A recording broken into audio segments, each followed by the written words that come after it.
olha só, o tanto que a direita é burra. Burra. Se eu fosse um deputado, o que eu faria? Tá? Escala 6x1. Não ia fazer igual os caras. Não, eu ia chegar. Opa, maravilha, eu sou tributarista. Oh, que boa ideia. Vamos colocar a escala 6x1 e a empresa que implementar a escala 6x1 vai abater toda a diferença em tributos. Assim eu vou ter um produto mais barato, né? Ele vai poder contratar outro, ou seja, nesse caso a empresa que contratar, reduzir a escala 6x1, nós vamos ter o quê? Um incentivo para essa empresa poder ter a escala 6x1. Então nós da direita apoiamos a escala 6x1 com a redução tributária. Não vai passar, o governo Lula não quer tirar o imposto para você ter escala 6x1. Você entende que a direita às vezes é burra? Por exemplo, o Bolsonaro brigando com o Caiado, brigando com o Marçal, não sabendo pegar o gancho de uma pauta e eu acho que, nossa, isso aqui vai pegar, 6x1. Vamos chamar todo mundo, chama todo mundo, ó, como é que nós vamos fazer isso aqui? Tem muito mais força nas redes sociais que eles. Pessoal, pauta de 6x1. Esquece o projeto Érica Rio, eu tô aqui lá no Passo. Eu tô colocando o projeto 6x1 e não só você vai trabalhar só 6 dias, só 4 dias na semana, vai folgar os 3, como eu vou dar base para a empresa reduzir os impostos e contratar mais um, sem reduzir o seu salário. Agora só depende o governo Lula aceitar isso. Joga a granada na mão dele. Como o Paulo Guedes diz, bota a granada no bolso dele. Exatamente. E por que a direita não fez isso? Você concorda que foi burrice? Porque a direita, ela é mal conduzida. Não, e nem é uma proposta ruim se você apresenta nesse sentido. Não, desde que seja facultativo, desde que a empresa aporte isso, ela vai reduzindo na escala tributária. Você entende? Tem algum mal nisso? Eu, como liberal, não vejo. Tô reduzindo imposto. O cara vai diminuir. Não, eu até acredito que aumenta a produtividade um pouquinho, viu, Glauber? Você entende que o cara que tem mais tempo para descansar, ele vai trabalhar mais animado? Até acredito que aumenta. Mas se a empresa não sofrer um impacto disso, reduzindo carga tributária, eu não vou ter aumento do preço do produto, talvez eu vou até contratar outra pessoa mesmo, para ter uma produtividade maior. Agora, se eu não vou reduzir nada da empresa e vou reduzir a produção do cara, eu vou mandar embora, cara. Entendeu? Só que a direita não soube dialogar. Olha só, Sandro, vamos falar aqui sobre a imprensa, cara, né? Muitos acreditam que a imprensa seja o quarto poder, né? Sim. Da República. Então a imprensa ela vai dar combustível para que uma Lava Jato se sustente, ela vai dar combustível para minar um governo, né, que ela não quer, o governo Bolsonaro, por exemplo. Você realmente acredita que a imprensa tem esse poder e a imprensa é movimentada pelo quê? Por exemplo, tem gente no chat que eu acabei de ver uma mensagem, o camarada falou assim, vocês estão falando do governo aí, vocês estão vivendo em que mundo? É o melhor dezembro da história. Melhor? Empregos, hotéis, tudo isso. Então o cara, por alguma fonte que ele está se alimentando, não sei se isso é da imprensa tradicional, ele tem informações positivas da economia. Sim. Né? E aí, cara, como é que é isso aí, cara? É o governo ligando a turbina da propaganda para convencer a população que o governo tá ok? A imprensa trabalhando ali nesse governo favoravelmente? Qual é a tua leitura sobre esse poder da imprensa e se ela realmente é o fiel da balança ali? Eu vou fazer uma análise meio maluca, filosófica aqui. Você viu que eu tenho umas ideias meio doidas, né? Trem é meio doido aqui. Mas pensa comigo. Olha se o que eu tô falando eu tenho razão, ou se eu estiver falando besteira, eu quero que você me corrija na lata. Hoje eu posso te afirmar, na minha percepção, que a imprensa tem um poder gigantesco sobre a esquerda. Mas tem um poder moderado sobre a direita. Vou te dar um exemplo. A direita destruiu o Bolsonaro. Mas o Bolsonaro se destruiu muito mais do que o que a imprensa, o Strike, fez. Porque ninguém acredita, ninguém que é de direita, você entende, que acredita o que a imprensa fala contra o Bolsonaro. eu te garanto que pra quem é de direita, hoje eu tenho muito mais... um merdinha que ninguém sabe quem é, tenho muito mais credibilidade que o Bonner pra quem é de direita. Eu não tenho dúvidas disso, porque eu vejo as pessoas chegando até a mim e falando. Cara, hoje 3 pessoas me pararam na rua e falaram, cara, você não sabe, cara, eu gosto mais de você, eu só sigo as notícias por você. Então hoje, pra quem é de direita, eu tenho mais influência do que o Bonner. Já pra esquerda, não. A esquerda precisa, porque a pessoa de esquerda se alimenta das informações que a imprensa traz. Ou um ou outro influenciador. Mas ele se alimenta muito mais.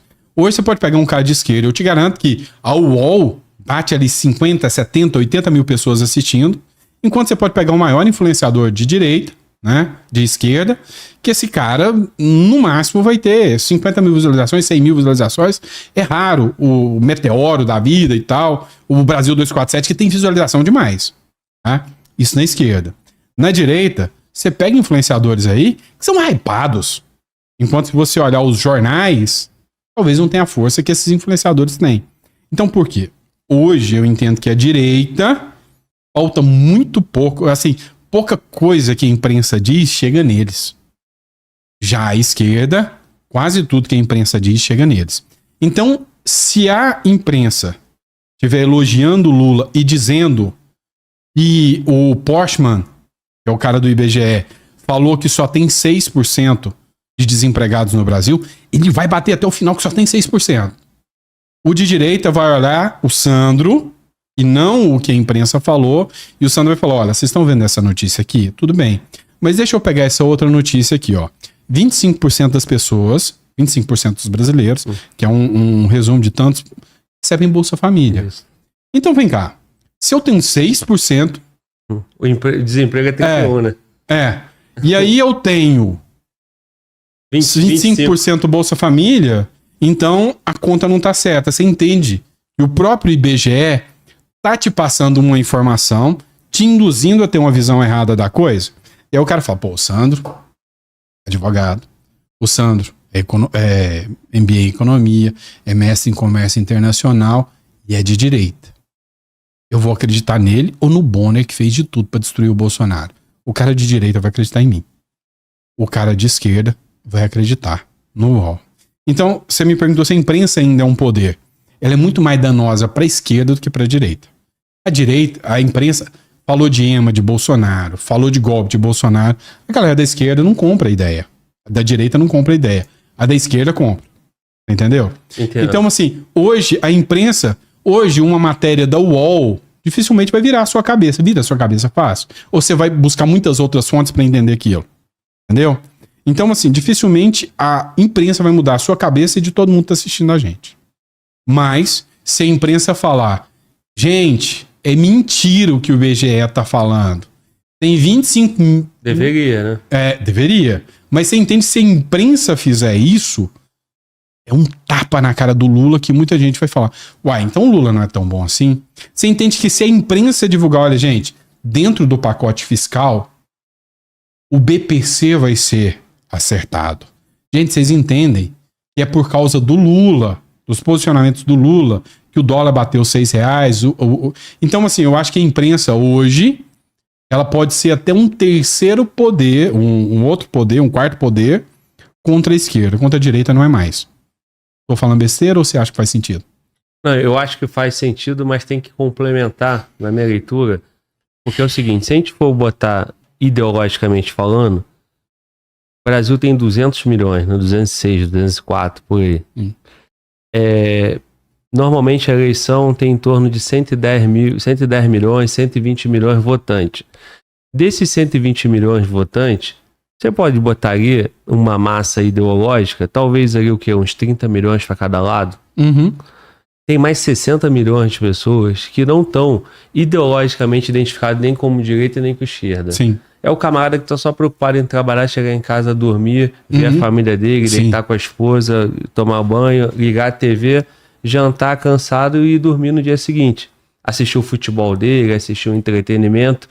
Esse camarada de 60 milhões, esse volume, né, que representa um número muito grande, é o que desequilibra a eleição. Sim. E esse cara, ele sabe quem é o William Bonner. Ele pode não ter ideologicamente.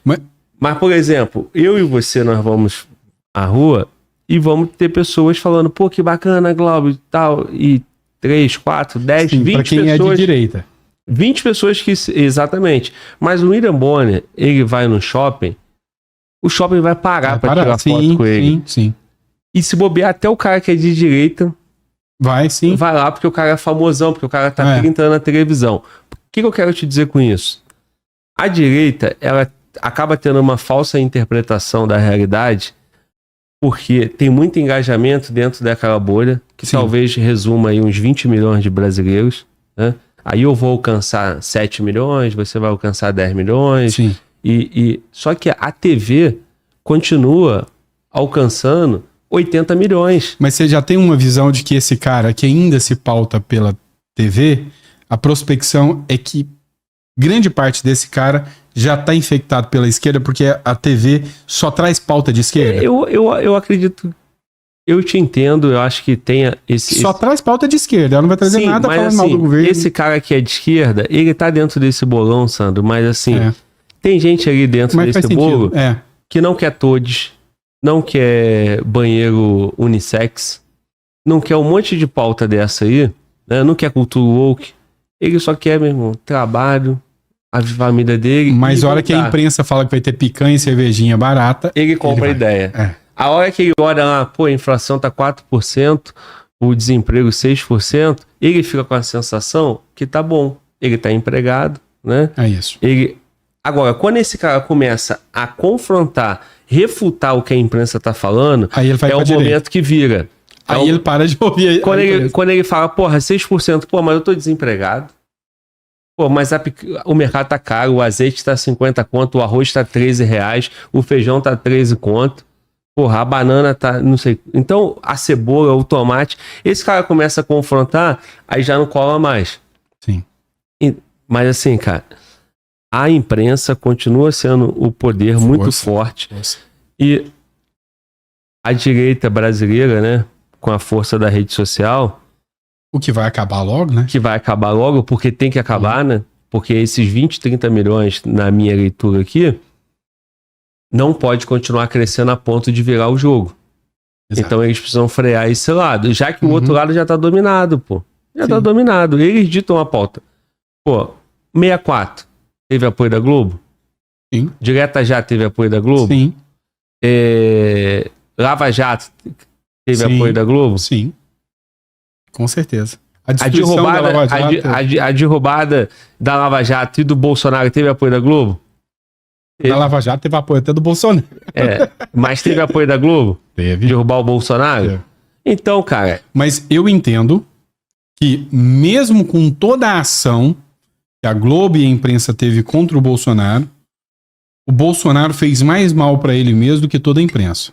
Se ele não tivesse feito discursos tão bobos durante o período da pandemia, a imprensa não teria ganhado a força que ela ganhou. A imprensa estava muito descredibilizada. E o Bolsonaro, com alguns discursos, foram tirados do contexto. Mas o discurso, eu não sou coveiro, pô, aquilo foi... Deu munição. Uma munição que ele mesmo entregou. Então eu acredito que se o Bolsonaro fizesse igual o Milei, cara, foi um radical na campanha. Mas depois da campanha ele não é tão radical. Por quê? Porque ele viu que ele daria munição à imprensa. Então, assim, eu ainda acho que um pouco dessa força que a imprensa teve, o próprio Bolsonaro teve responsabilidade nisso. Tá? Eu acho que o Bolsonaro não soube conduzir o discurso da forma correta. Você entende? Sim, pode ser besteira. Mas você entende que ele nomeou um ministro, que era o Mandetta, durante o período da pandemia. Sim. E você entende que nesse discurso ele poderia ter jogado a responsa pra cima do Mandetta. Falar, meu negócio é o seguinte, eu não sou médico. Eu disse pra vocês que eu vou escolher os melhores. Os melhores, mais técnicos. E aqui, ó. Aqui sobre o Mandetta. Só que deixa a responsabilidade pro Mandetta. Ó, o Mandetta falou que vai ter que parar, mas Mandetta tem mesmo e tal. Ele não. Ele confrontou, ele entrou nos embates, ele ficou com medo do Dória ter uma visibilidade, entrou em embate com o Dória. Eu tava em São Paulo, meu irmão. O Dória errou. Mas o Dória fez muita coisa boa em São Paulo durante o período da pandemia. Então, assim, o Bolsonaro, ele teve um erro, e a minha visão nesse ponto é que o Bolsonaro preocupou muito, o Glauber, na reeleição, na manutenção da estrutura do poder, e ele poderia, assim, ter sido um pouco mais flexível. E essa inflexibilidade do Bolsonaro, que hoje existe, como por exemplo do Pablo Marçal. Cara, eu vejo que o Pablo Marçal deu uma diminuída na força do Bolsonaro grande. Lógico, não desestruturou o Bolsonaro. A briga do Bolsonaro com o Caiado, eu vejo muita gente reclamar. Então, assim, o Bolsonaro deu muita munição para a imprensa detoná-lo, né? Então, apesar da imprensa realmente ainda tem essa força, eu acho que ela é um quarto poder, mas é como eu disse, ela não muda a cabeça mais do cara que já se converteu para a direita, ela não muda. Desde que o Bolsonaro não dê aso para isso, né? Agora, ou alguém da direita. Agora, tem esse meio aqui que eles foram muito mais influenciados não pelo poder da imprensa, mas pelos atos que o Bolsonaro e pelas falas que o Bolsonaro fez. Porque se o Bolsonaro não tivesse feito... Sabe, você pode ver que o discurso... cartão de vacina... Cara, não convenceu, não. Sabe, pouca gente, você pode conversar com os caras... mas o cartão de vacina... Não cola. Mas não sei o que, o tal do golpe. Até vai. As falas do Bolsonaro, cara, é só porque tinha o quarto poder, cara. Porque assim... se você pegar o Bolsonaro... O Lula fala um monte de merda. Sim. Mas o quarto poder não quer bater nas merdas que ele fala. Sim. Né? Então, assim... Mas é porque tá do lado dele. Isso. Né? Sim. Por exemplo, na questão da pandemia... Mas se o Bolsonaro não fala as merdas, esse poderia ter o poder... mas se ele não fala merda, não é Bolsonaro. Porque ele é esse cara. Faz sentido. E o público gosta dele porque ele fala isso. Né? E ele tá falando isso e crescendo e ganhando popularidade nacional desde 2010, 2011, 2012, brigando. A Maria do Rosário fala... você é a favor de estuprador. Aí ele vai lá e fala aquela coisa que ele falou pra ela, você é tão ruim que não merece nem ser estuprado. Isso aí pra imprensa e pro politicamente correto, pelo amor de Deus, esse cara é um animal, esse cara é misógino, é tudo isso. Lembra o exemplo do Milei que eu te falei? Não gostava? Sim, mas lembra o exemplo do Milei que eu te falei? Uma coisa é enquanto a vidraça é do seu inimigo. O Milei foi radical na campanha, moderou-se na presidência. O Bolsonaro não soube moderar. E aí ele deu essas armas também, entendeu? Então, a minha visão é que a imprensa ia bater sempre no Bolsonaro, ia ter o discurso sobre o Bolsonaro, como por exemplo o caso das joias, e mas não sei o quê.